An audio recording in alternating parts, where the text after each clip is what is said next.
Good morning class, welcome your business studies video. Business studies के अंदर हम लोगों ने हमारा प्रिंसिपल्स ऑफ मैनेजमेंट चैप्टर उठाया हुआ था। प्रिंसिपल्स ऑफ मैनेजमेंट के अंदर मैंने आपको पहले प्रिंसिपल्स ऑफ मैनेजमेंट के कुछ टॉपिक्स समझाए थे। आई होप कि वो टॉपिक्स आपको क्लियर हो गए होंगे। अब हम लोग हमारे इस वीडियो के अंदर इस चैप्टर में आगे बढ़ते हैं। मतलब अब हम लोग हमारा नेक्स्ट टॉपिक उठाते हैं क्लास। हम लोगों ने नेक्स्ट टॉपिक उठाया है आपका फियोल्स के प्रिंसिपल्स, जो आपके फियोल ने आपके 14 प्रिंसिपल्स दिए थे कि मैनेजमेंट के लिए क्या रूल्स एंड रेगुलेशंस होने चाहिए। हमने समझा था कि प्रिंसिपल्स होता क्या है, हमने लास्ट वीडियो में समझा था एंड आई होप कि वो आपने देख ली होगी और इन चीजों को आपने समझ भी लिया होगा। अब हम लोग बात करते हैं हमारे फियोल के प्रिंसिपल्स की। फियोल थे कौन, उन्होंने क्या प्रिंसिपल्स दिए, उन प्रिंसिपल्स को हम कैसे हमारे मैनेजमेंट में, हमारी ऑर्गेनाइजेशन में, हमारी कंपनी में हम यूज करते हैं। सो आइए क्लास देखिए, सबसे पहले हम लोगों ने हमारा चैप्टर उठाया है प्रिंसिपल्स ऑफ मैनेजमेंट। आपका चैप्टर नंबर 2 है, क्लास 12 बिजनेस स्टडीज। अब ये आपका पार्ट 2 है। हम पार्ट 1 में हमारा कुछ टॉपिक्स जो बेसिक है प्रिंसिपल्स का वो कर चुके हैं। सो क्लास आज की वीडियो के अंदर हमने टॉपिक उठाया है फियोल्स प्रिंसिपल्स ऑफ मैनेजमेंट। ठीक है, सबसे पहले फियोल थे कौन क्लास, इनका पूरा नाम क्या था, कब पैदा हुए, कब मरे, यानी कैसे इन्होंने ये प्रिंसिपल्स निकाले, कब इन्होंने प्रिंसिपल्स दिए, सारी डिटेलिंग देखते हैं। सो आइए, सबसे पहले इनका पूरा नाम था हेनरी फियोल। क्या था? हेनरी फियोल। ये इनका बर्थ हुआ था 1841 में और इनकी डेथ हुई थी 1925 में। ज्वाइन फ्रेंच माइनिंग कंपनी, इन्होंने फ्रेंच माइनिंग कंपनी को ज्वाइन करा था 1860 में एज एन इंजीनियर। उस टाइम पे ये इंजीनियर थे जब इन्होंने उस कंपनी को ज्वाइन किया था। It increases position of MD, इनकी पोजीशन इंक्रीज हुई थी। काम करते करते इनका इतना अच्छा काम था कि कंपनी को इनका इतना अच्छा वर्क लगा कि कंपनी ने इनकी पोजीशन को राइज कर दिया, बढ़ा दिया। इंजीनियर से इनको एमडी यानी कि मैनेजिंग डायरेक्टर बना दिया कंपनी का। कब? 1968 की बात है ये। 1968 में उनको क्या बना दिया गया? Managing director. Okay, company on the verge of bankruptcy. फिर एक टाइम आया क्लास कि जो उनकी कंपनी थी ना, आपकी फ्रेंच माइनिंग जो कंपनी थी वो बिल्कुल बैंक्रप्सी हो गई थी, यानी कि बंद होने की कगार पे आ गई थी। उसके ऊपर इतना उधार आ चुका था कंपनी के ऊपर कि उस कंपनी को मतलब लायबिलिटी वो पे नहीं कर पा रही थी। वो कंपनी बिल्कुल बंद होने की कगार पे थी। तो इन्होंने क्या किया, ध्यान से सुनना, एक्सेप्टेड चैलेंज। इन्होंने बोला कि मैं अब इस कंपनी को ठीक करूंगा, मैं इसकी लायबिलिटीज उतारूंगा, मैं देखता हूँ ये कंपनी किस तरीके से अपना बैंक्रप्सी से हटके किस तरीके से ये अपना ग्रोथ नहीं करती है कंपनी। इन्होंने इस चैलेंज को एक्सेप्ट किया और उसके बाद क्या करा, using rich and broad administrative experience. इन्होंने ये नहीं कि इन्होंने अपने घर से पैसा लगा दिया, घर से पैसा दे दिया कि भाई कंपनी की ग्रोथ करो, कोई बात नहीं, लायबिलिटी उतारो, ये नहीं। इन्होंने जो एडमिनिस्ट्रेशन था ना क्लास कंपनी का, उस एडमिनिस्ट्रेशन को सुधारा।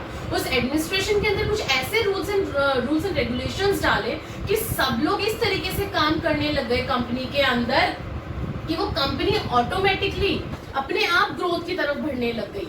कैसे? आइए देखते हैं। Turn the Fortune of company, यानी कि जब उन्होंने अपना एक्सपीरियंस, एडमिनिस्ट्रेटिव एक्सपीरियंस उसके अंदर कंपनी के अंदर डाला ना, लोगों से काम करवाना शुरू करा एक तरीके से, रूल से, तो वो कंपनी अपने फॉर्च्यून पे चली गई, यानी कि फिर वो कंपनी बहुत एक्सपैंड हो गई, उसकी ग्रोथ हो गई। फिर उसके बाद उस कंपनी के अंदर प्रॉफिट होने स्टार्ट हो गए। इसी वजह से इनका दूसरा नाम जो इनको कहा जाता है, ये आपके एमसीक्यू के अंदर भी क्वेश्चन आ सकता है class, father of journal manager. इनको क्या कहा जाता है? Father of journal manager. इनका ये दूसरा नाम है। और ध्यान रखिएगा क्लास, ये आपके एग्जाम में एमसीक्यू में पूछा जा सकता है कि हेनरी फियोल का दूसरा नाम क्या है? क्या है? Father of journal manager.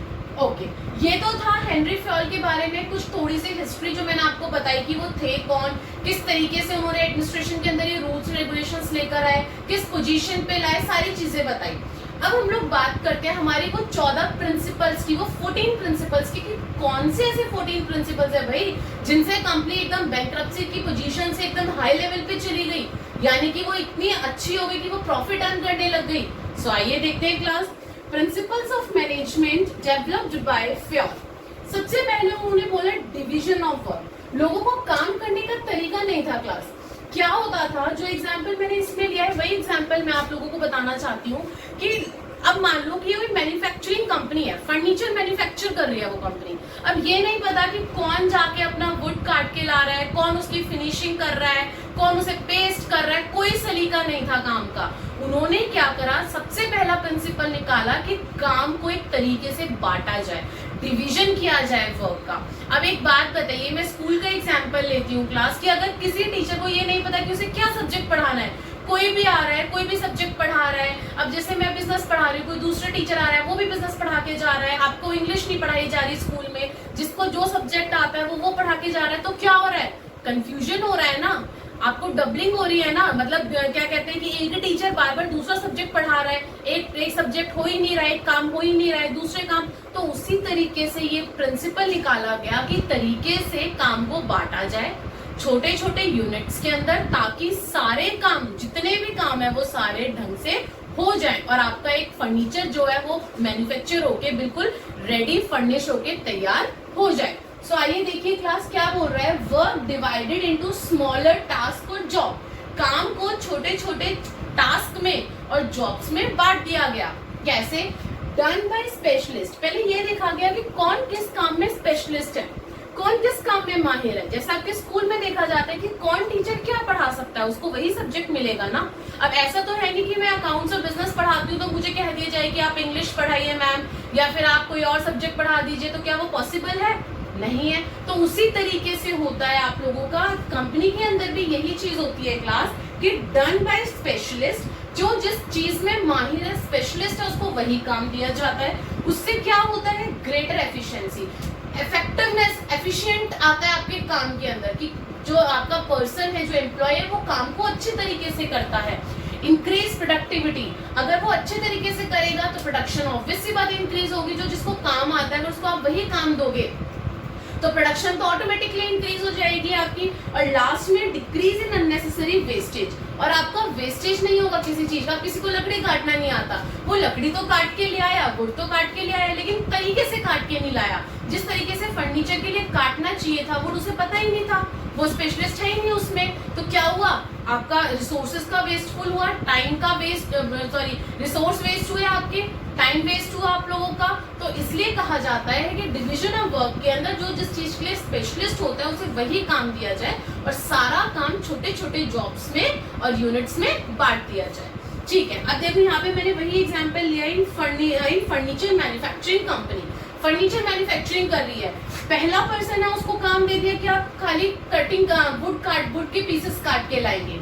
Second person है उसको ये काम दे दिया कि आपको सिर्फ उनको ज्वाइन करना है और कुछ नहीं करना, ताकि वो उसमें स्पेशलाइज हो जाए। 1 साल 2 साल टाइम लगेगा, तीसरे साल क्या होगा, उसके हाथ फटाफट चलेंगे उसी काम के अंदर, क्योंकि वो माहिर हो गया उस काम को करने में। थर्ड पर्सन टू पॉलिश, तीसरे पर्सन को ये काम दे दिया कि भाई तुम इसको खाली पॉलिश करो। अब उसका हाथ इतने अच्छे से बैठ गया उसके ऊपर पॉलिश करने के लिए फर्नीचर को कि वो उसी काम को, जिस काम को पहले वो 1 घंटे में कर रहा था, वो 5 मिनट में कर सकता है। इतनी स्पेशलाइजेशन आ जाती है काम के अंदर क्लास। अब लास्ट बोल रहा है fourth person give finishing touch. एक चौथा पर्सन था जिसको खाली फिनिशिंग टच के लिए दे दिया गया। अब देखो ये सारे काम छोटे छोटे जॉब्स के अंदर, यूनिट्स के अंदर बांट दिए गए। अगर सब लोग अपना अपना काम करेंगे तरीके से तो काम, आपका फर्नीचर भी रेडी हो जाएगा, आपके रिसोर्सेज भी वेस्ट नहीं हुए और टाइम से आपका काम भी हो गया। क्लियर है? आगे बढ़ते हैं। अब देखो क्लास, ये तो था डिवीजन ऑफ वर्क, समझ में आ गया होगा आई होप सो। अब आगे बोल रहे हैं इसके क्या पॉजिटिव इम्पैक्ट थे। पॉजिटिव इम्पैक्ट सबसे बड़ा स्पेशलाइजेशन क्लास, कि आप उस काम के अंदर एम्प्लॉय जो है उसको उस काम के अंदर स्पेशलाइजेशन मिल रही है। जैसे मैंने अभी बताया कि जो काम पहले स्टार्टिंग में 1 घंटा लग रहा था करने में, उसी काम को अब 5 मिनट 10 मिनट लग रही है सिर्फ करने में। तो ये क्या हुई, स्पेशलाइजेशन हो गई। आगे बोल रहा है इम्प्रूव्स एफिशिएंसी, आपकी एफिशिएंसी बढ़ जाती है क्लास उससे। You are become a expert in that job, आप उसके अंदर एक्सपर्ट हो जाते हैं क्लास। अब देखो मुझे पढ़ाने के लिए बुक की जरूरत नहीं है कि हाँ भाई अगर मुझे पॉइंट पता है कि हाँ मुझे क्या पॉइंट एक्सप्लेन करना है तो वो मैं बिना देखे, बिना बुक से देखे आप लोगों को वो पॉइंट एक्सप्लेन कर सकती हूँ। क्यों? क्योंकि मैं उस पॉइंट, उस सब्जेक्ट के अंदर एक्सपर्ट हूँ, मुझे पता है कि उस पॉइंट के अंदर मुझे बच्चों को क्या एक्सप्लेन करना है। तो यही होता है कि अगर आप काम को बांट दें और काम को बांटने के बाद आप लोग ये देखें कि इस एक पर्सन को एक काम दे दिया गया है और उसको उसके अंदर स्पेशलाइजेशन मिल गई है तो वो काम वो इजीली कर भी पाएगा, टाइमली कर पाएगा और रिसोर्सेज जो है वो आपके वेस्ट नहीं होंगे। तो ये था आपका पहला प्रिंसिपल जो फ्योल ने दिया था। दूसरा इसके consequences class, consequences of violation. अब देखो कहीं अगर पॉजिटिव इंपैक्ट है तो कहीं पे नेगेटिव इंपैक्ट भी तो होगा, जरूरी थोड़ी है डिवीजन ऑफ वर्क के सिर्फ पॉजिटिव इंपैक्ट होंगे। नेगेटिव इंपैक्ट देखते हैं, इसके वायलेशन क्या क्या है इस प्रिंसिपल का। अगर आप इसको यूज नहीं करते हैं प्रिंसिपल को तो आपको क्या दिक्कतें उठानी पड़ेंगी।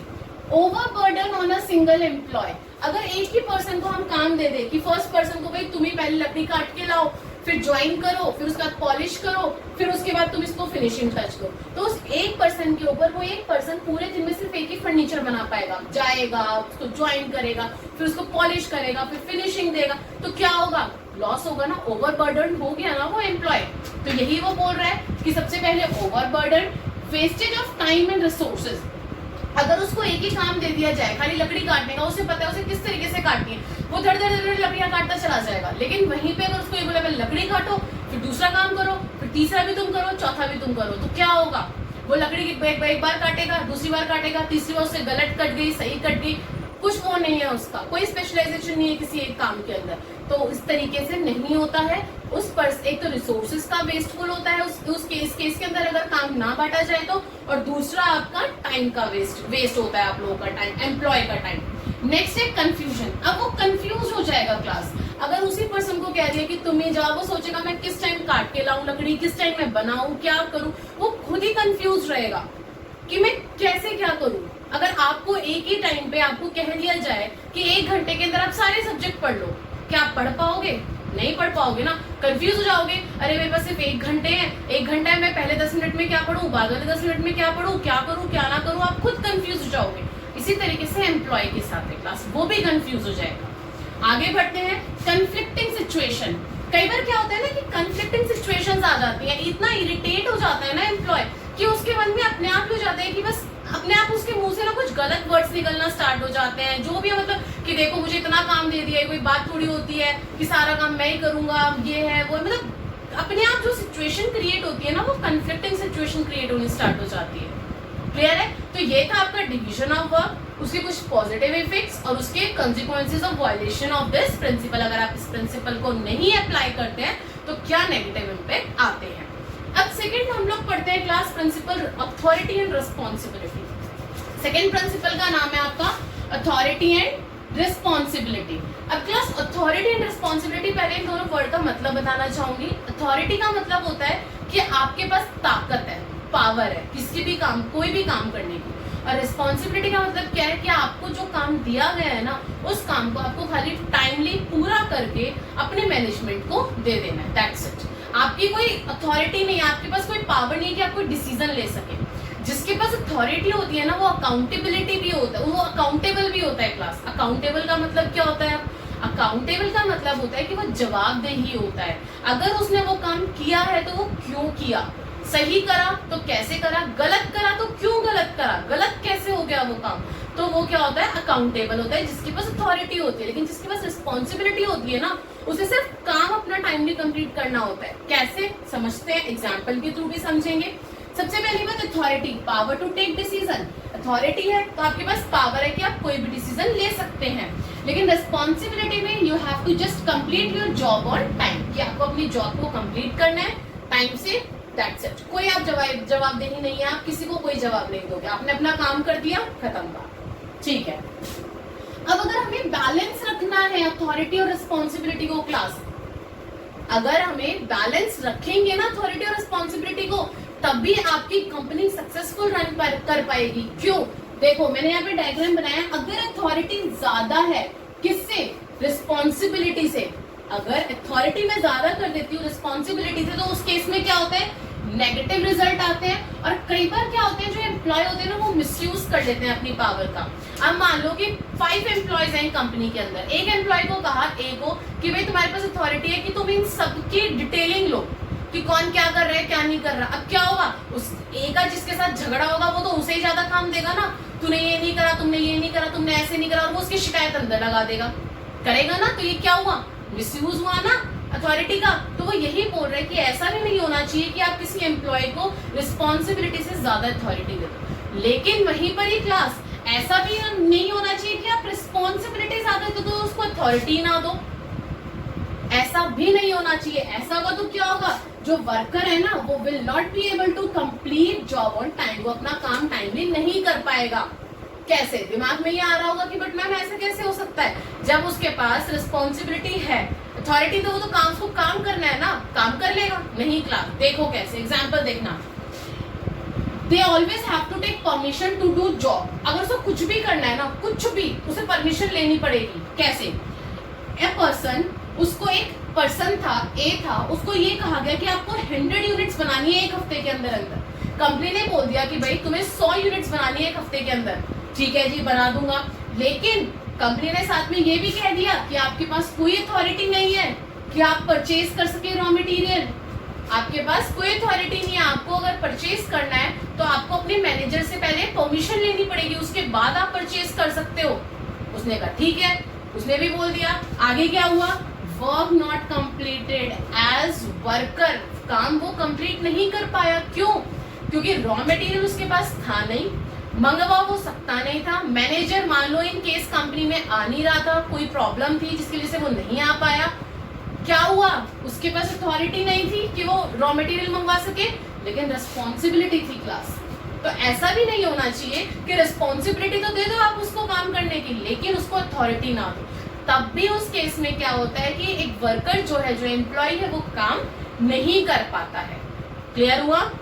आगे क्या बोल रहा है, अब इसके पॉजिटिव इफेक्ट्स और नेगेटिव इफेक्ट्स। तो इसीलिए पॉजिटिव और नेगेटिव इफेक्ट बताने से पहले मैं ये बता दूं, इसीलिए कहा जाता है कि जो आपकी अथॉरिटी और रिस्पॉन्सिबिलिटी है ना, वो हमेशा बैलेंस रहनी चाहिए। जितना उसे काम दिया है ना, उतनी ही उसे रिस्पॉन्सिबिलिटी भी आपको देनी चाहिए, उतनी ही अथॉरिटी, सॉरी, जितनी रिस्पॉन्सिबिलिटी उसे दी है ना, उतनी ही अथॉरिटी भी कंपनी को, एक एम्प्लॉय को देनी चाहिए। ठीक है, अब इसके पॉजिटिव इफेक्ट्स क्या है, नो मिसयूज ऑफ अथॉरिटी। अगर आप दोनों को बैलेंस करके दोगे ना, तो कोई मिसयूज नहीं होगा अथॉरिटी का। Clear. Next, helps in meeting responsibility on time without any delay. कई बार क्या होता है, अथॉरिटी ना आपकी हेल्प करती है, किस चीज में, काम को डिले ना करवाने में। जैसे मैंने अभी ऊपर एग्जांपल दिया, अगर उसके पास ए पर्सन के पास अथॉरिटी होती कि वो रॉ मटेरियल परचेज कर सकता है, तो उस केस में वो मंगवाता और अपने एक हफ्ते के अंदर अंदर अपनी 100 यूनिट्स जो है वो पूरी करके वो दे देता कंपनी को। लेकिन अब अथॉरिटी नहीं थी तो क्या हुआ, डिले हो गया था। तो इसीलिए बोल रहे हैं हेल्प्स इन मीटिंग रिस्पॉन्सिबिलिटीज, अपनी रिस्पॉन्सिबिलिटीज को मदद करता है वो अथॉरिटी अपना काम पूरा करने में, काम को डिले ना करने में। ठीक है, अब इसके वायलेशंस क्या है क्लास। अगर आपने इस प्रिंसिपल को नहीं अपनाया अपने मैनेजमेंट में, तो क्या वायलेशंस होंगे इसके। सबसे पहला, डिले इन वर्क। बार बार बोल रही हूँ, इस एग्जाम्पल को देखो, डिले हो गया ना उस पर्सन का वर्क, वो नहीं कर पाया। क्यों, क्योंकि उसके पास लेस अथॉरिटी थी। मिसयूज ऑफ अथॉरिटी, वहीं पे ये लगा लो, फॉर एग्जाम्पल, इसी एग्जाम्पल के अंदर ले लेते हो कि उसको अथॉरिटी दे दी गई थी। अब उसने क्या करा, सोचा अरे रॉ मटेरियल मंगाई तो रहूं। मान लो फॉर एग्जाम्पल के तौर पे लेती हूँ मैं कि ये कंपनी जो थी, जो 100 यूनिट्स से बनाने थे ना, ये पेन के बनाने थे। इसने क्या करा, 500 यूनिट्स का पेन का मंगवा लिया या फिर 200 यूनिट्स का रॉ मटेरियल मंगवा लिया। कुछ पेन अपने रख लिए कि ब्लैक में बेचूंगा, कुछ कंपनी को, जो 100 देने थे वो कंपनी को दे दिए। तो इससे क्या हुआ, मिसयूज हो गया ना। तो अथॉरिटी ज्यादा भी नहीं मिलनी चाहिए, ठीक है, मिले लेकिन उतनी मिले जितनी की आपको रिस्पॉन्सिबिलिटी दी गई है। तो वही बोल रहे हैं कि अगर एक्सेस में होगी तो भी प्रॉब्लम है। ओवरबर्डन विद वर्क, कई बार क्या होता है कि जब रिस्पॉन्सिबिलिटी ज्यादा हो जाती है ना, जैसे इसी केस के अंदर है, रिस्पॉन्सिबिलिटी ज्यादा हो गई थी तो ये पर्सन ओवरबर्डन हो गया था। अथॉरिटी थी नहीं, रिस्पॉन्सिबिलिटी इतनी ज्यादा हो गई तो क्या हो गया, ये ओवरबर्डन हो गया कि मुझे इतना सारा काम करना है लेकिन अथॉरिटी तो है ही नहीं मेरे पास करने के लिए। सो क्लास, हेनरी फ्योल ने इसी तरीके से अपने 14 प्रिंसिपल्स निकाले, जिसके अंदर उन्होंने बताया कि अगर आप इन सबको अपनाते हो अपनी कंपनी के अंदर, तो आपकी कंपनी जो है एक सक्सेसफुल कंपनी होगी और सक्सेसफुली रन करेगी। अब आगे के हम लोग प्रिंसिपल्स देखते हैं। यस क्लास, अभी हम लोगों ने हमारे 2 प्रिंसिपल्स देखे कि हेनरी फ्योल, पहली चीज हमने ये देखा हेनरी फ्योल कौन थे, फिर हमने ये देखा कि उन्होंने किन प्रिंसिपल्स के थ्रू अपने आप को, अपनी कंपनी को बचाया बैंकरप्सी होते हुए, यानी कि बिल्कुल खत्म होते हुए इन प्रिंसिपल्स के थ्रू उन्होंने अपनी ऑर्गेनाइजेशन को बचाया। वही प्रिंसिपल्स हम लोग पढ़ रहे हैं जो हम 2 प्रिंसिपल्स पढ़ के आ चुके हैं, that is your division of work and authority and responsibility. अब क्लास तीसरा प्रिंसिपल हम लोग पढ़ने जा रहे हैं, दैट इज योर डिसिप्लिन। भाई डिसिप्लिन तो हर जगह जरूरी है क्लास, कहाँ जरूरी नहीं है? अपने स्कूल देख लीजिए, क्या स्कूल में डिसिप्लिन होना जरूरी नहीं है? अगर डिसिप्लिन नहीं होगा तो कोई बच्चा कहीं भाग रहा है, कोई बच्चा कहीं भाग रहा है, यही होगा। कोई पढ़ाने नहीं आ रहा, कोई आराम से बैठे हुए हैं, आप लोग भी मतलब कुछ भी कभी भी लंच कर रहे हो, कोई टाइम नहीं, कोई डिसिप्लिन नहीं होगा तो सब कुछ क्या होगा? खराब हो जाएगा, बर्बाद हो जाएगा, आप लोगों की स्टडीज खराब हो जाएंगी। उसी तरीके से कंपनी के अंदर होता है क्लास की डिसिप्लिन जो होता है ना वो मस्ट होता है। अगर डिसिप्लिन नहीं होगा तो क्या होगा? कोई कुछ कर रहा है, कोई अपना फोन चला रहा है, कोई आराम से बैठा हुआ है, कोई भी काम नहीं करेगा फिर तो, am I right? तो वही चीज उसने बोली है, obedience to rules and employment agreement for systematic working. Discipline होता क्या है? जो कि आपका एक एग्रीमेंट होता है एम्प्लॉयमेंट और रूल्स के रिगार्डिंग, यानी कि उसे बताया जाता है एम्प्लॉयमेंट को एग्रीमेंट के थ्रू कि हाँ भैया आपको किस तरीके से, कैसे एक सिस्टमेटिक तरीके से आपको काम करना है, किन रूल्स को ओबे करते हुए आपको इस कंपनी के अंदर वर्क करना है, वो होता है डिसिप्लिन क्लास।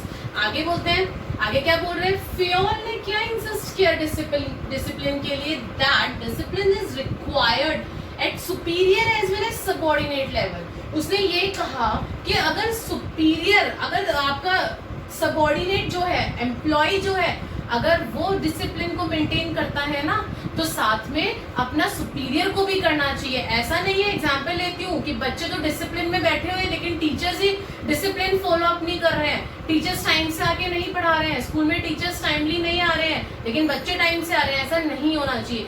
अगर आपका सबऑर्डिनेट एम्प्लॉय, बच्चे अगर डिसिप्लिन बना रहे हैं ना क्लास, तो सुपीरियर को, टॉप लेवल को, मिडिल लेवल को, टीचर्स को, सबको क्या करना चाहिए? डिसिप्लिन फॉलो करना चाहिए। वो यहाँ पे यही कह रहे हैं कि फेयोल ने यही बात कही थी कि अगर आपका सबऑर्डिनेट लेवल यानी कि एम्प्लॉयज हो गए, जो नीचे के लेवल के जो लोग हैं, अगर वो डिसिप्लिन को मेंटेन कर रहे हैं ना तो सुपीरियर का भी पूरा उतना ही अपना वो हक बनता है कि वो भी डिसिप्लिन को मेंटेन करके रखें। जैसे employees must honour their commitments towards organisation. Employee क्या कहते हैं जब कंपनी के अंदर उसको जॉब दी जाती है कि भाई मैं ऑर्गेनाइजेशन को ऊंचे से ऊंचे लेवल पे ले जाने की कोशिश करूंगा, जितना मेरा काम है, जो मेरा काम है, मैं मेरा बेस्ट दूंगा, यही होता है ना। वही चीज यहाँ बोल रहे हैं कि एम्प्लॉय जो है वो अपने कमिटमेंट्स पे रहते हैं कि by working effectively and efficiently, मैं अपना काम बिल्कुल तरीके से करूंगा, इफेक्टिव वे में करूंगा और एफिशिएंट तरीके से करूंगा, यही होता है। वहीं पे अगर एक एम्प्लॉय अपना डिसिप्लिन निभा रहा है ना तो वहीं पर ही सुपीरियर का भी कमिटमेंट्स जो होती है ना क्लास, वहीं पे सुपीरियर को भी अपने कमिटमेंट्स फॉलो अप करनी चाहिए, निभानी चाहिए। जो सुपीरियर देता है क्या, बाय मीटिंग देयर प्रॉमिसेस, वो प्रॉमिस करता है कि हाँ मैं इंक्रीमेंट करूंगा। अगर मुझे आपका काम अच्छा लगा कि हाँ भाई मेरे एम्प्लॉय की वजह से मेरी कंपनी जो है वो सक्सेसफुली रन कर रही है इतने कॉम्पिटिटिव मार्केट के अंदर, तो मैं मेरे एम्प्लॉय को इंक्रीमेंट दूंगा, प्रमोशन करूंगा, वेज रिविजन्स करूंगा, उसकी वेजेस इंक्रीज करूंगा। तो ये सारे कमिटमेंट्स भी किसको फॉलो करने चाहिए, किसको निभाने चाहिए? आपका सुपीरियर्स को, जो टॉप लेवल मैनेजमेंट होता है। क्लियर हुआ? तो ये होता है डिसिप्लिन का मतलब यहाँ पे क्लास की जो है के अंदर। क्लियर है? आगे बढ़ते हैं। अब इसके पॉजिटिव इफेक्ट्स क्या है और इसके कॉन्सिक्वेंसेस ऑफ वायलेशन क्या है अगर हम प्रिंसिपल्स को अप्लाई नहीं करते, इस प्रिंसिपल को अप्लाई नहीं करते। तो सबसे पहला, अगर आप डिसिप्लिन रखते हैं, सब लोग सिस्टमेटिक तरीके से काम कर रहे हैं अगर आपकी ऑर्गेनाइजेशन में, तो क्या होगा? सिस्टमेटिक वर्किंग होगी ऑर्गेनाइजेशन के अंदर, तरीके से सब लोग अपना अपना काम करेंगे, और काम करेंगे, प्रोडक्शन अच्छी होगी तो ऑब्वियस सी बात है, अगर तो सेल्स भी अच्छी होगी, सेल्स अच्छी होगी तो आपकी कंपनी को प्रॉफिट आना होगा। Next it improves efficiency class. Obvious देखो, खुद सोचो ना, इतने बड़े तो आप लोग भी हो गए, अगर आप सिस्टमेटिक तरीके से पढ़ाई कर रहे हो, अगर आप तरीके से रोज 1 घंटा, मान लो कि आपके 6 सब्जेक्ट्स हैं तो रोज 6 घंटे अगर आप 1-1 घंटा भी अपने सब्जेक्ट को दे रहे हो, तरीके से शुरू से, साल के शुरू से पढ़ रहे हो और एंड तक पढ़ रहे हो, तो देखो कितने तरीके से चल रहे हो और आपके मार्क्स अच्छे आएंगे। करके देखो, बिल्कुल आएंगे मार्क्स। उसी तरीके से यहाँ पे बोल रहा है वो कि अगर आप सिस्टमेटिक तरीके से काम करोगे ना तो आपकी एफिशिएंसी जो है ऑटोमेटिकली इंप्रूव होगी क्लास। ये इसके 2 पॉजिटिव इम्पैक्ट थे। वहीं पे अगर मैं कॉन्सिक्वेंसेस ऑफ वायलेशन की बात करूं इस प्रिंसिपल की, अगर ये प्रिंसिपल ना हो ऑर्गेनाइजेशन के अंदर तो क्या होगा? सबसे पहला कि डिसऑर्डर होगा, कंफ्यूजन हो जाएगी सारे एम्प्लॉयज को कि उन्हें पता ही नहीं होगा उन्हें काम क्या करना है। वही वाला तरीका आ जाएगा ना कि कोई कहीं है, कोई कहीं है, कोई काम ही नहीं कर रहा है, बिल्कुल डिसऑर्डर हो जाएगा, कंफ्यूजन होगी सबके माइंड के अंदर, पहला। दूसरा वेस्टेज ऑफ रिसोर्सेज, इसके अंदर मशीनरी का, फिजिकल, देखो 3 तरीके के रिसोर्सेज है आपके, फिजिकल है, फाइनेंशियल है, और आपका तीसरा ह्यूमन है। पैसा खर्च करा, फाइनेंशियल रिसोर्सेज खर्च करे आपने, पैसा लगाया, मशीनरी खरीदी, जॉब पे रखा एम्प्लॉयज को, क्या होगा, फिजिकल रिसोर्स खराब हो रहा है आपका, अगर तरीके से काम नहीं हो रहा तो ह्यूमन रिसोर्स खराब हो रहा है आपका, एम्प्लॉय काम ही नहीं कर रहा तो कहाँ से आपका रिसोर्स जो है वो यूजफुल रहेगा। तो यही वो बोल रहा है कि वेस्टेज क्या होती है, आपकी रिसोर्सेज की वेस्टेज होती है। नेक्स्ट है डिले इन वर्क, काम में डिले होता चला जाता है class. Absence in rules and regulations, अगर हम इस डिसिप्लिन को फॉलो अप नहीं करते हैं ना क्लास, अगर आप अभी से पढ़ना स्टार्ट नहीं करेंगे, आपको क्या लगता है कि आखिरी के जिस दिन पेपर है उससे 2 दिन पहले पढ़ के आप 90+ मार्क्स ले आएंगे? नहीं ना, वही चीज वो यहाँ बोल रहा है कि काम के अंदर डिले होता है। साल के स्टार्टिंग में सोचते हो हम तो 90% मार्क्स लाएंगे, धीरे धीरे करके क्या करते हो, भगवान पास करा देना, यही करते हो ना। तो वही चीज होती है कि काम के अंदर डिले होता चला जाता है क्लास। तो डिसिप्लिन जो है वो आपकी ऑर्गेनाइजेशन के लिए बहुत, और मैं खाली ऑर्गेनाइजेशन ही नहीं कहूंगी, ये कहूंगी कि डिसिप्लिन आपकी हर जगह के लिए बहुत इंपॉर्टेंट प्रिंसिपल है, जो कि आपको फॉलो करना चाहिए हर जगह। अपने काम को सिस्टमेटिक तरीके से करना चाहिए जहां पे भी आप अपना वर्क कर रहे हैं। ठीक है, ये था तीसरा डिसिप्लिन जो हेनरी फ्योल ने दिया था। अब मैं नेक्स्ट डिसिप्लिन की बात करती हूँ, यूनिटी ऑफ कमांड, जो हेनरी फ्योल ने दिया था। यूनिटी ऑफ कमांड के अंदर एक छोटी सी बात बोलूंगी एक सेंटेंस के अंदर, 1 एम्प्लॉय 1 बॉस। ये जो छोटे से 2 वर्ड है ना, बहुत कुछ कह गए क्लास। एक एम्प्लॉय के ऊपर सिर्फ एक बॉस। ऐसा ना हो कि एम्प्लॉय तो बेचारा एक है और बॉस उसके ऊपर 10 आ गए, पहले तू मेरा काम कर, पहले तुम मेरा काम करो, पहले तुम मेरा, बेचारा कंफ्यूज हो जाएगा, मैं किसका काम करूं। और जिसका काम नहीं करेगा उसके साथ दुश्मनी कि देखो भाई मेरा काम नहीं करा, ईगो क्लैशेस, ईगो आ जाएगा मैनेजर के अंदर कि ये एम्प्लॉय तो इतना बेकार है, मेरा काम नहीं करता, मेरे से पहले उसने दूसरे मैनेजर का काम कर दिया। तो इसीलिए बोलते हैं कि अगर एक एम्प्लॉय है तो उसके ऊपर एक ही बॉस होना चाहिए। क्लियर है? देखिए, an employee receive order from 1 boss only, कि जो एम्प्लॉय है वो सिर्फ एक ही बॉस से ऑर्डर ले। If he is receiving orders from more than 1 boss, अभी जैसे मैंने बताया, मान लो कि यहाँ पे कोई एम है, वो क्या है, बॉस है, नीचे ए बी सी डी 4 तो एम्प्लॉयज है क्लास, ठीक है। और नीचे ई जो है ना, ई क्या है आपका, एम्प्लॉय है। अब ये अलग अलग मैनेजर्स है, ये प्रोडक्शन का है, ये सेल्स का है, रिसर्च एंड डेवलपमेंट का है, ये फाइनेंस का है, सारे अलग अलग डिपार्टमेंट के मैनेजर्स हैं। और ये एम्प्लॉय है काम करने वाला, प्रोडक्शन वाले ने कुछ कहा, सेल्स वाले ने कुछ और कहा, रिसर्च वाले ने कहा नहीं पहले तुम मेरा काम करो, फाइनेंस वाले ने कहा नहीं पहले तुम मेरा काम करो। अब ये काम किसका करे पहले, सबसे बड़ी बात, अगर ये प्रोडक्शन यानी कि ए वाले का काम करते तो बाकी 3 से दुश्मनी कि देखो भाई उसने उसका काम कर दिया पहले, ऐसा कैसे हो गया।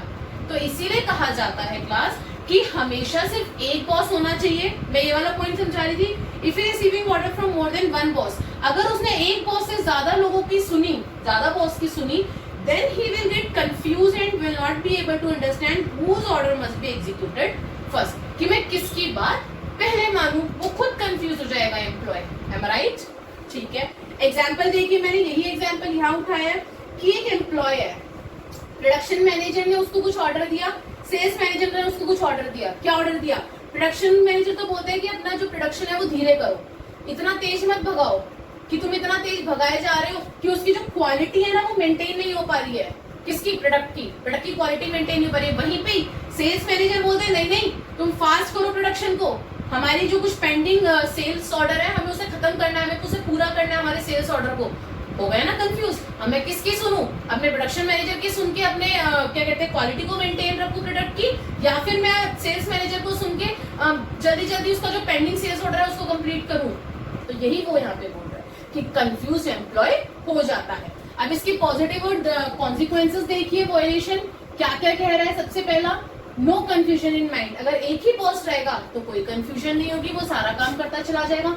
नो ईगो क्लैशेस, अभी मैंने बताया ना कि अगर एक की सुन ली बाकियों की नहीं सुनी तो एक ईगो आ जाता है कि देखो उसने एक ही सुन ली, उसने हमारी नहीं सुनी, अभी बताते हैं हम उसे। तो क्या हो गया, ये ईगो क्लैशेस हो गए क्लास। नेक्स्ट है improves efficiency effectiveness in working. इससे क्या होता है ना, अगर एक ही पोस्ट रहेगा ना, आप एक की सुनोगे तो इफेक्टिवनेस आती है काम के अंदर क्लास। ऐसा नहीं होता कि हाँ भाई बेकार सा, चलो 10 लोगों ने बोला उसका भी कर दो, निपटारा करना है हमें तो कर के खत्म करो, वो चीज नहीं होती। फिर हम क्या करते हैं, अपना काम तसल्ली से करते हैं और अच्छा करते हैं। ठीक है, ये थे इसके पॉजिटिव इम्पैक्ट। और consequences of violation of this principle क्या है? अगर आप इस प्रिंसिपल को अप्लाई नहीं करते हैं यूनिटी ऑफ कमांड को अपने ऑर्गेनाइजेशन के अंदर, क्या लॉस होता है? सबसे पहला कंफ्यूजन रहता है अपने एम्प्लॉय के माइंड में, हर वक्त कंफ्यूजन। और दूसरा डिफिकल्टी इन मेंटेनिंग डिसिप्लिन। क्या होता है कि डिसिप्लिन मेंटेन करने में ना वो प्रॉब्लम क्रिएट करता है अगर ये वाला प्रिंसिपल आप अप्लाई नहीं करते तो। अगर एक बॉस नहीं रहेगा और वो 10 बॉस होंगे, 10 की सुनेगा, तो उसको इतनी प्रॉब्लम होगी, वो डिसिप्लिन को सिस्टमेटिक तरीके से काम ही नहीं कर पाएगा ऑर्गेनाइजेशन के अंदर। ठीक है, तो ये दो थे जो वायलेशंस थे इस प्रिंसिपल के। अब मैंने आपको 4 प्रिंसिपल्स बताए हैं, आई होप कि चारों प्रिंसिपल्स आपको क्लियर हो गए होंगे। अब नेक्स्ट प्रिंसिपल उठाती हूँ मैं, that is your unity of direction class. अभी जो था वो कमांड था कि एक बॉस होना चाहिए, लेकिन अब जब मैं डायरेक्शन की बात करूँ ना क्लास की, यूनिटी ऑफ डायरेक्शन, तो इसके अंदर भी जो छोटे से 2 वर्ड है ना क्लास, 1 यूनिट 1 प्लान, ये भी बहुत बड़ी बात बोल रहे हैं। जैसे यहाँ पे 1 एम्प्लॉय 1 बॉस ने बहुत बड़ी बात बोली थी। क्या? आ जाइए। Efforts of all employee and members of organization must be directed towards one direction. ऐसा नहीं होना चाहिए एम्प्लॉय की डायरेक्शन कुछ और है, एम्प्लॉय कुछ और चाहता है, दूसरे मेंबर्स मैनेजर्स कुछ और चाहते हैं, टॉप लेवल कुछ और चाहता है। इससे क्या होगा? कभी ऑर्गेनाइजेशन गोल अचीव हो पाएगा? नहीं हो पाएगा। तो इसीलिए वो ये कह रहा है कि हमेशा ये याद रखो कि एक यूनिट का, एक ऑर्गेनाइजेशन का हमेशा एक प्लान होना चाहिए, हर किसी का अलग अलग नहीं होना चाहिए। कैसे? देखिए, डिपार्टमेंट एंड ग्रुप, 1 हेड, जितने भी डिपार्टमेंट और ग्रुप्स ऑर्गेनाइजेशन के अंदर होते हैं, उनका एक हेड होना चाहिए और एक ही प्लान होना चाहिए। समझ में आई बात? एग्जाम्पल से समझाती हूँ। Every employee must put its efforts towards the achievement of plan. क्या बोल रहा है वो? एवरी एम्प्लॉय, जितने भी एम्प्लॉय हैं, पुट इट्स एफर्ट्स टुवर्ड्स, वो सारे के सारे अपना एफर्ट्स डालते हैं achievement of plan of the division under the direction of 1 head only. जो उनका प्लान होता है ना, जो भी मतलब वो ये बोलना चाह रहा है अचीवमेंट ऑफ प्लान, वो अपना सारा का सारा एफर्ट्स जो है ना अपने प्लान को अचीव करने में लगा देते हैं। जो भी उनके डिपार्टमेंट का प्लान होता है कि हाँ भाई हमारे डिपार्टमेंट का ये प्लान है, फॉर एग्जाम्पल हमें 100 यूनिट्स बनानी है 1 वीक के अंदर, ये प्लान है, तो सारे एम्प्लॉयज और मेंबर्स जो है ना वो उसी प्लान के अंदर लग जाएंगे। ऐसा नहीं होगा कि उनमें से कोई एक सोचेगा छोड़ो ना क्या जरूरत है, दूसरा कहेगा नहीं नहीं हम तो 200 बनाएंगे, तीसरा कहेगा नहीं 200 तो कम है 300 बना देते हैं, दूसरा आएगा कहेगा कि नहीं नहीं हम तो 50 ही बनाएंगे। ऐसा नहीं होना चाहिए, हर किसी का अलग अलग प्लान नहीं होना चाहिए। अगर एक डिपार्टमेंट है, एक हेड है, तो उसका एक यूनिट है, तो उसका एक प्लान ही रहना चाहिए। Class clear? आगे बढ़ते हैं। एग्जाम देखिए आगे क्या बोल रहा है वो। ये ऑर्गेनाइजेशन है, एक ऑर्गेनाइजेशन 3 चीजें बना रही है, कॉस्मेटिक्स, मेडिसिन और कॉन्फेक्शनरी प्रोडक्ट्स बना रही है। 3 प्रोडक्ट्स बना रही है वो। अब वो क्या कह रही है, सबका अपना अलग मार्केट है और अलग बिजनेस है, लेकिन इनका अपना अपना प्लान है। जो आपकी कॉस्मेटिक्स वाली ऑर्गेनाइजेशन की जो कॉस्मेटिक्स वाली प्रोडक्ट लाइन है, वो ये कहती है कि हम लोग कॉस्मेटिक्स में बहुत अच्छा करेंगे, मेडिसिन वाली कहेंगे हम मेडिसिन में अच्छा करेंगे।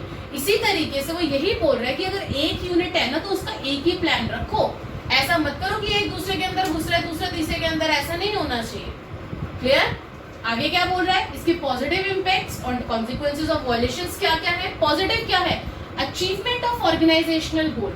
क्या है सबसे बड़ा इसका पॉजिटिव? वो कि अगर सब लोग मिलके चलेंगे, एक ही प्लान होगा सबका, तो वो लोग गोल, ऑर्गेनाइजेशनल गोल को इजीली अचीव कर पाएंगे। Next, efforts of all employee get unified towards 1 direction होगी। अगर सारे एम्प्लॉयज अपना एफर्ट्स एक ही प्लान में लगाएंगे ना क्लास, तो वो बहुत आसानी से अपने डायरेक्शन को अचीव कर पाएंगे, वो एक ही डायरेक्शन में चल पाएंगे। अगर कोई कहीं जा रहा है, किसी का कुछ प्लान है, किसी का कुछ है, तो क्या होगा, वो कभी भी ना ऑर्गेनाइजेशन गोल को अचीव कर पाएंगे और ना ही वो लोग कभी भी एक डायरेक्शन ले पाएंगे। आगे क्या बोल रहा है, कॉन्सिक्वेंसेस क्या है? अगर आप यूनिटी ऑफ डायरेक्शन को अपनी ऑर्गेनाइजेशन के अंदर अप्लाई नहीं करते, क्या होगा? सबसे पहला, lack of coordination. Lack of coordination यानी कि सब लोग मिलजुल के नहीं चल पाएंगे क्लास, सब लोग एक दूसरे की मानेंगे नहीं तो मिलजुल के कैसे चलेंगे, राइट? और नेक्स्ट बोल रहे हैं wastage of efforts and resources by working in different direction. जितने भी आपके रिसोर्सेज है, चाहे वो फिजिकल हो, चाहे वो आपके ह्यूमन रिसोर्स हो, चाहे फाइनेंस, सारे के सारे रिसोर्सेज वेस्ट हो जाएंगे। कंपनी का हर एक चीज फालतू का कहलाएगा कि देखो पैसा भी लगाया, ऑर्गेनाइजेशन गोल भी अचीव नहीं कर पाए, फायदा क्या हुआ जब सब लोग मिलकर ही नहीं चल पाए। तो इसीलिए कहते हैं कि इन प्रिंसिपल्स को फॉलो करना बहुत जरूरी होता है। अगर आप अपने इस कॉम्पिटिटिव मार्केट के अंदर आज के टाइम पे अगर आप लोग अपनी ऑर्गेनाइजेशन को बहुत अच्छे तरीके से सक्सेसफुली रन करना चाहते हो, अब मैं आपको एक डिफरेंस बताना चाहूंगी यूनिटी ऑफ कमांड और यूनिटी ऑफ डायरेक्शन के अंदर। हम लोग इसका डिफरेंस देखते हैं कि इसका डिफरेंस क्या कह रहा है, फिर उसके बाद हम लोग आगे के प्रिंसिपल्स देखेंगे। सो आइए क्लास देखते हैं हम लोग हमारा डिफरेंस।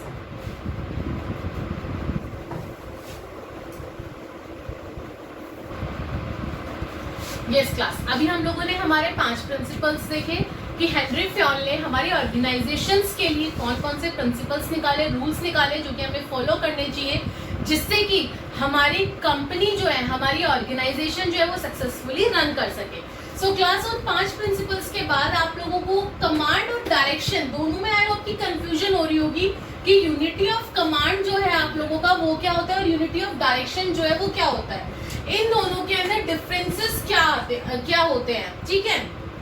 सो क्लास सबसे पहले आप लोग एक गलती करते हैं एग्जाम में, पता है क्या क्लास, कि आप लोग इनके डिफरेंसेस तो पढ़ लेते हैं लेकिन कभी भी बेसिस नहीं देखते हैं क्लास। और एग्जाम में हमेशा बेसिस को लेके क्वेश्चन आता है कि right the difference between unity of command and unity of direction on the basis of scope, on the basis of purpose, ऐसे आता है क्वेश्चन।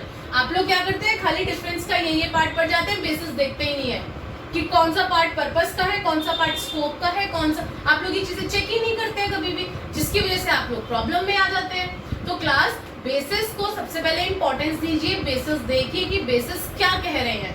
सबसे पहले मीनिंग के अंदर अभी हम पढ़कर आए थे यूनिटी ऑफ कमांड क्या कह रहा था और यूनिटी ऑफ डायरेक्शन क्या कह रहा था। यूनिटी ऑफ कमांड ने कहा था कि एक एम्प्लॉय के ऊपर एक बॉस होना चाहिए, यही पढ़कर आए थे। और यूनिटी ऑफ डायरेक्शन के अंदर पढ़ के आए थे कि एक हेड और एक प्लान होना चाहिए।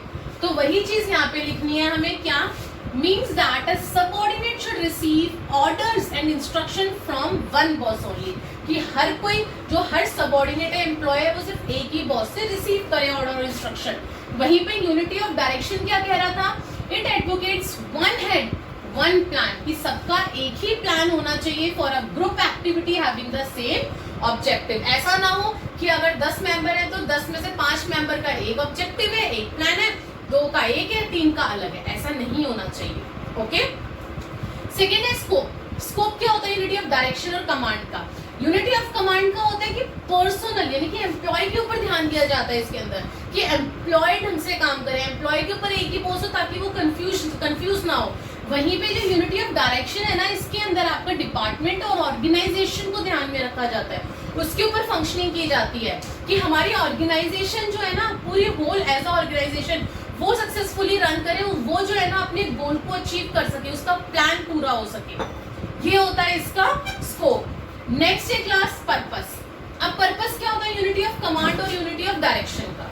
पर्पस क्या है, सबसे पहला यूनिटी ऑफ कमांड का क्या है कि कंफ्यूजन को खत्म करना, किसी भी एम्प्लॉय के माइंड में कोई कंफ्यूजन ना हो, फिक्सअप करना रिस्पॉन्सिबिलिटी एम्प्लॉय की।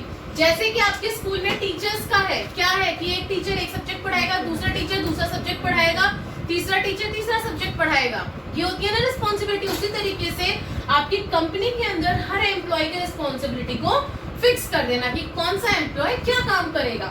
वहीं पे यूनिटी ऑफ डायरेक्शन के अंदर क्या पर्पस होता है, it's direct the efforts of the employee of one department. एक डिपार्टमेंट के जितने भी एम्प्लॉय एफर्ट्स करते हैं class in achieving the main objective of that department. वो लोग ये सोचते हैं कि हमारे डिपार्टमेंट का क्या ऑब्जेक्टिव है, हमें हमारे डिपार्टमेंट के ऑब्जेक्टिव को पूरा करना है, हमें अपना कोई ऑब्जेक्टिव पूरा नहीं करना, हम सबको मिलके डिपार्टमेंट का ऑब्जेक्टिव को पूरा करना है, ठीक है। नेक्स्ट है रिजल्ट। इस अगर हम लोग इस पर्पस को यूज करते हैं तो हमारा रिजल्ट क्या निकल के आता है क्लास, देखिए systematic working and improve efficiency by removing confusion. Obviously बात है, अगर कोई काम कर रहा है, अगर आपको कोई काम दिया जाए, आपको पता है कि आपका एक बॉस है, उसने बोल दिया आपको ऐसे करना, तो आप वैसे ही करोगे, आपके दिमाग में कोई कंफ्यूजन नहीं है, कोई ऐसा नहीं है कि हाँ भाई ऐसे करूं या फिर ऐसे करूं, कौन सा काम करूं, कैसे करूंगा, ये सब नहीं होगा। एक बॉस ने बोल दिया कि आपको पॉलिशिंग करनी है फर्नीचर की, तो आप सिर्फ पॉलिशिंग करेंगे और कुछ नहीं करेंगे, तो कोई कंफ्यूजन नहीं होती और आप अपना काम जो है इफेक्टिव वे में करेंगे। वहीं पे अगर मैं यूनिटी ऑफ डायरेक्शन की बात करूं तो इसका क्या रिजल्ट निकल के आता है, coordination with in a particular department and overall by preventing overlapping of various activities. इससे क्या होता है, जैसा भी मैंने बताया कि 10 मेंबर्स हैं, 10 एम्प्लॉय हैं, तो वो क्या सोच रहे हैं, 5 एम्प्लॉय सोच रहे हैं हम 100 यूनिट्स बनाएंगे एक हफ्ते में, 2 सोच रहे हैं कि नहीं नहीं हम तो 200 बना लेंगे, 3 सोच रहे हैं अरे छोड़ो ना हम तो 50 ही बना। तो ये जो अलग अलग ओवरलैपिंग हो रही है ना क्लास सबके माइंड में कि किसी को कुछ नहीं पता, सब कंफ्यूजन में है, कोई वो नहीं है, कोई प्लान नहीं है सबका एक, तो वो चीजें खत्म हो जाती है यूनिटी ऑफ डायरेक्शन आने से ऑर्गेनाइजेशन के अंदर। यही बोल रहे हैं कि ओवरलैपिंग खत्म हो जाती है वेरियस एक्टिविटीज की और कोऑर्डिनेशन जो है वो अच्छा बनना स्टार्ट हो जाता है पूरे डिपार्टमेंट के एम्प्लॉयज और मेंबर्स का। सो क्लास ये बहुत इंपॉर्टेंट आपका डिफरेंस है एग्जाम के पॉइंट ऑफ व्यू से, प्लीज इसको ध्यान से पढ़िएगा। एग्जाम में वो पूछ लेता है कि difference between unity of command and direction on the basis of scope, purpose, result, meaning, कुछ भी डाल सकता है on the basis. So class आज के वीडियो के अंदर हम लोगों ने हमारा प्रिंसिपल्स ऑफ मैनेजमेंट के पहले तो ये देखा हेनरी फ्योल थे कौन, कब उनका बर्थ हुआ, कब उनकी डेथ हुई, उन्होंने वो किस तरीके से इन प्रिंसिपल्स को ऑर्गेनाइजेशन के अंदर लेकर आए, कैसे उन्होंने अपनी कंपनी को बैंकरप्सी से एकदम से अपर लेवल पे ले गए, प्रॉफिट अर्न करवाया अपनी कंपनी को। उसके बाद उनके हमने 5 प्रिंसिपल्स देखे अभी क्लास 14 में से। अब हम लोग बाकी के जो 9 प्रिंसिपल्स हैं वो हम लोग आगे की नेक्स्ट वीडियो के अंदर देखेंगे। Please like, share and subscribe the channel class, क्योंकि अगर सब्सक्राइब नहीं करोगे तो जो आगे आने वाली वीडियो है उसे आप मिस कर दोगे और मैं नहीं चाहती कि आप लोग उसे मिस करें। सब्सक्राइब जरूर करिएगा ताकि जो 9 प्रिंसिपल्स बाकी के हैं ना वो आप तक इजीली पहुंच जाए। Thank you.